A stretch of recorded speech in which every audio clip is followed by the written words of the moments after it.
Pemirsa masih di Marga Review dan sebelum kita lanjutkan perbincangan, tim redaksi kami sudah merangkum beberapa informasi grafis dan mungkin saja bisa menjadi salah satu referensi untuk Anda. Langsung saja kita ke grafis yang pertama pemirsa, kita akan coba lihat kategori negara berdasarkan pendapatan per kapita menurut Bank Dunia.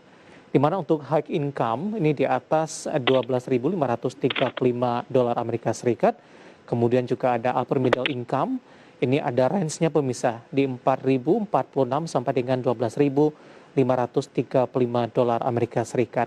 Sementara untuk posisi lower middle income di 1.036 sampai dengan 4.045 dolar Amerika Serikat. Sementara lower income ada di angka 1.035 dolar Amerika Serikat. Kita beralih ke grafis selanjutnya, kita akan coba lihat pemirsa penyebab Indonesia turun kelas ke peringkat jadi lower middle income country, di mana negara berpenghasilan menengah ke bawah per kapita. Tadi juga sempat kita singgung pendapatan nasional bruto Indonesia, kemudian kondisi ekonomi yang pada tahun 2020 yang terpuruk, tadi pun juga sempat kita bahas, bahkan sebelum pandemi, ekonomi Indonesia sudah mengalami perlambatan.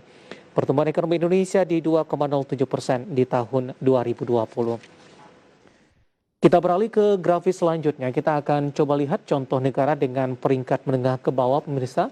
Dapat Anda saksikan juga di layar televisi Anda. Ada El Salvador, Belize, Bolivia, kemudian juga ada Filipina, Myanmar, India, Iran, Angola, Mesir, dan juga ada Aljazair. Beberapa informasi grafis yang berhasil dihimpun oleh tim redaksi kami dan semoga bisa menjadi salah satu referensi untuk Anda. Kita lanjutkan kembali perbincangan bersama dengan Bapak Muhammad Faisal, Direktur Eksekutif KOR Indonesia, dan kita masih membahas topik signifikansi status Indonesia sebagai negara kelas menengah ke bawah. Pak Faisal, kita lanjutkan kembali, Pak. Ya, silakan. Ya, setelah sebelumnya kita membahas apa yang menjadi indikator, apa yang menjadi penyebab status Indonesia sebagai negara kelas menengah ke bawah. Nah, ketika ini sudah dikeluarkan oleh Bank Dunia, rilisnya begitu, dan sudah diterapkan mulai per 1 Juli 2021 ini, Pak Faisal. Apa dampaknya terhadap Indonesia, Pak? Ya, dampak yang paling terasa karena ini kan ukurannya adalah GNI per kapita, artinya tingkat kesejahteraan ya secara rata-rata. Jadi kalau kita melihat dampaknya yang paling langsung adalah berarti dari sisi kesejahteraan masyarakat Indonesia pada umumnya ya, yang tadinya berada dalam kategori yang menengah atas jadi sekarang masuk ke menengah bawah gitu. Jadi artinya kita dibandingkan dengan negara-negara yang lain ya, terutama yang saya sebutkan tadi di ASEAN ada Thailand, Malaysia dia sudah upper middle income, kemudian Singapura sudah high income gitu ya. Kita berada jauh di bawahnya. Lower middle income itu dia range-nya upper middle income range-nya tinggi ya, lebar gitu ya. Nah, jadi upaya kita untuk bisa mensejajarkan kesejahteraan dengan negara-negara yang sudah lebih di depan daripada kita, tadi Thailand, Malaysia, Singapura itu jadi lebih susah gitu ya. Jadi kemiskinan itu juga pengentasannya menjadi lebih lambat ya. Demikian juga orang-orang yang hampir miskin ya, untuk kemudian naik kelas menjadi yang lebih sejahtera ya, kelas menengah. Nah, itu juga relatif lambat begitu ya. Lalu di sisi yang lain sementara yang kelas atas ya, ini kalau kita melihat terutama dari sisi kesenjangannya, kelas atas itu sangat dominan ya. Nah, ini yang kita rasakan pada saat sekarang gitu ya, untuk bisa mengejar ya kita, supaya kita kalau kita mendengar istilah itu kita pingin kaya sebelum tua ya. Jadi yang kita khawatirkan nanti malah kita keburu tua sebelum kaya begitu. Baik, selain dari per kapita ada aspek lain, Pak Faisal? Ya, sebetulnya hanya itu ya kalau dari kategori Bank Dunia itu. Tapi ini kalau kita berbicara GNI per kapita berarti kan satu dari kesejahteraan. Jadi bagaimana kemudian dari masalah penyediaan lapangan pekerjaan ya, penyerapan pengangguran begitu ya. Lalu juga dari sisi pengentasan kemiskinan. Jadi kaitannya ke sana ya sampai juga kepada kemampuan pemerintah dalam menjamin ya kebutuhan dasar masyarakatnya gitu ya, karena kita tahu bahwa ini juga mempengaruhi pendapatan pemerintah. Kalau GNI per kapita yang rendah ini kalau dia rendah ya otomatis pendapatan pemerintah juga relatif rendah. Kemudian kemampuan pemerintah untuk menyediakan menjamin kesejahteraan, menyediakan public goods ya yang untuk penyelayanan masyarakat juga menjadi relatif terbatas gitu, Mas. Baik, Dari sisi aspek lain, Pak Faisal, mungkin dari sisi image, citra, Ya, kemudian juga dari sisi investasi, betul. bagaimana Anda melihat dampaknya Iya, dengan betul. penerapan Ya. ini? Ya betul, image ini juga tentu saja akan terpengaruh ya, walaupun tidak langsung merupakan dalam domain ekonomi ya, tapi kemudian dalam hal kesejajaran dari sisi ini ya, dari sisi prestige begitu ya, dari sosial politik juga dalam pergaulan kita dengan negara-negara yang lain tentu saja akan dipengaruhi ya. Tentu saja kalau sebagai contoh saja yang jelas, misalkan banyak tenaga-tenaga migran kita yang ada di luar itu ya kan mereka masuk ke dalam pekerjaan yang sebetulnya dari tingkat upahnya rendah gitu ya, atau blue collar ya, pekerja kasar gitu ya.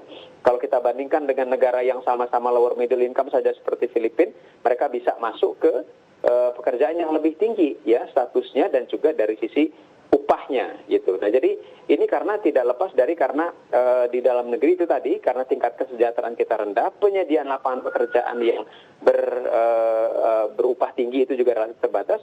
Mereka akhirnya masuk ke mencari pekerjaan di luar negeri dengan dengan status atau tingkat pekerjaan yang juga relatif rendah gitu ya. Nah itu lalu dari sisi investasi sebetulnya tidak terlalu banyak terpengaruh ya. Terus terang karena umumnya justru malah di beberapa kasus kalau kemudian tingkat kesejahteraan rendah upah buruh jadi relatif juga lebih rendah ya dibandingkan dengan kalau dia dalam status yang lebih tinggi ya, sehingga dalam banyak kasus upah buruh yang rendah ini justru malah daya tarik bagi investasi, terutama investasi yang padat karya yang mengandalkan pada upah buruh yang murah gitu ya, walaupun ini semestinya bukan menjadi tujuan utama kita ya untuk membangun ekonomi. Kita ingin investasi itu tetap yang bisa menyejahterakan buruh gitu ya, menyejahterakan masyarakat. Tapi kalau kita status masyarakatnya pendapatannya masih relatif rendah, nah itu otomatis kita masih bergantung terus ya pada investasi yang mengandalkan upah buruh murah gitu. Baik, Pak Faisal, terkait dengan penurunan status ini, apakah cukup dimaklumi dengan adanya pandemi COVID-19 atau di sisi lain fundamental ekonomi Indonesia memang harus Betul. dievaluasi, Pak? Ya, jadi ini menurut saya memang bukan murni pandemi saja. Karena seperti saya katakan tadi, sebelum pandemi pun ekonomi kita pertumbuhannya kurang cepat, ya bahkan cenderung melambat. Dan dalam banyak hal struktur ekonomi kita ini tidak menunjang untuk mendorong pertumbuhan ekonomi yang lebih tinggi. Karena sektor-sektor yang padat karya yang semestinya dan juga sektor-sektor yang bisa menciptakan added value ya, nilai tambah yang lebih tinggi, itu malah tumbuhnya makin lama makin lambat. Sebagai contoh adalah industri manufaktur ya, yang bisa menciptakan added value yang sangat tinggi gitu ya, dan menyerap lapangan kerja, menciptakan lapangan kerja yang banyak. Ini justru makin lama pertumbuhannya makin lambat, kontribusi terhadap PDB-nya juga makin lambat begitu. Padahal kalau kita belajar dari negara-negara macan Asia Timur itu ya, yang bisa sekarang Korea yang dari low income sekarang sudah high income, begitu juga Singapura, begitu juga Taiwan, Jepang. Mereka bisa melakukan lompatan-lompatan dalam ekonomi karena mereka mendorong industri manufaktur mereka sehingga bisa menciptakan added value yang begitu berkali-kali lipat ya, sehingga cepat dari sisi pertumbuhan ekonomi mereka bisa tumbuh double digit. China ketika booming sebelum 5 tahun terakhir juga kan double digit pertumbuhan ekonominya, menjadi powerhouse manufaktur dunia, sehingga mereka sekarang sudah upper middle income yang cukup tinggi ya dari sisi GNI per kapitanya. Nah itu, jadi saya memang merasa memang perlu ada setelah pandemi ini kita membenahi ekonomi kita di dalam negeri, terutama dari kebijakan-kebijakan yang sifatnya transformatif ya. Kita mengubah strukturnya, misalkan dari sekarang kita banyak bergantung pada komoditas, bergantung ekspor pada komoditas. Nah ini kita harus mengubah secara signifikan, bukan hanya sedikit-sedikit ya, ke industri manufaktur. Kebijakan-kebijakan yang mempengaruhi ya daya saing industri manufaktur ini harus menjadi perhatian. Ya, jadi tentu saja ini membutuhkan kerjasama antar sektor ya, karena yang mempengaruhi industri manufaktur ini dari hulu ke hilir sangat banyak ya, dari sisi energinya sampai kebijakan ketenaga kerjaan, sampai perdagangan, sampai insentif keuangan dan lain-lain. Nah, ini harus dalam satu sinergi untuk dengan tujuan satu, yaitu adalah bagaimana supaya manufaktur menjadi motor penggerak ekonomi kita. Tumbuhnya tinggi, begitu ya. Kalau bisa kembali ke 20 tahun yang lalu, bisa sampai mendekati double digit ya. Lebih dari double digit, lebih dari 10%. Baik, terkait dengan hal tersebut Pak Faisal, mungkin bisa diterapkan untuk jangka menengah dan jangka panjang untuk memperbaiki dari semua lini aspek. Sementara dari sisi jangka pendek, Indonesia sedang dihadapi oleh pandemi COVID-19. Apakah memang pengendalian COVID-19 akan menjadi kunci, termasuk juga dengan vaksinasi dari sisi pemulihan ekonomi saat ini, kemudian untuk Indonesia bisa masuk kembali atau naik kembali statusnya ke kelas menengah atas? Tentu saja Mas David, karena itu yang harus diselesaikan dulu PR-nya ya, karena kita tidak bisa menggerakkan ekonomi pada saat wabah masih ada, gitu ya, karena ekonomi kita bergantung pada kontak fisik ya juga ya antar manusia, bergantung pada mobilitas ya untuk bisa bergerak. Dan ini kita tidak bisa bergerak dengan baik ya ketika ada restriksi, dan restriksi ini disebabkan karena adanya pandemi. Ya, sehingga itu PR yang paling besar. Nah, tapi ketika pandemi nanti ya, anggaplah setelah PPKM darurat ini kita harapkan efektif bisa menekan laju pandemi, begitu juga yang sedang dikejar oleh pemerintah vaksinasi untuk menuju herd immunity ini bisa tercapai. Nah, ini sudah kalau itu bisa tercapai berarti kita sudah bisa masuk ke tahap pemulihan walaupun pandemi masih ada. Nah, ini program-program transformatif juga sudah bisa dimulai pada saat itu. Artinya pengendalian pandemi dan pada saat yang sama penciptaan lapangan pekerjaan dan peningkatan produktivitas itu bisa berjalan bersamaan ya. Karena misalnya banyak sebetulnya program-program yang bisa mendorong produktivitas ya, sekaligus menciptakan lapangan pekerjaan sebagai bagian dari prioritas pada saat pemulihan.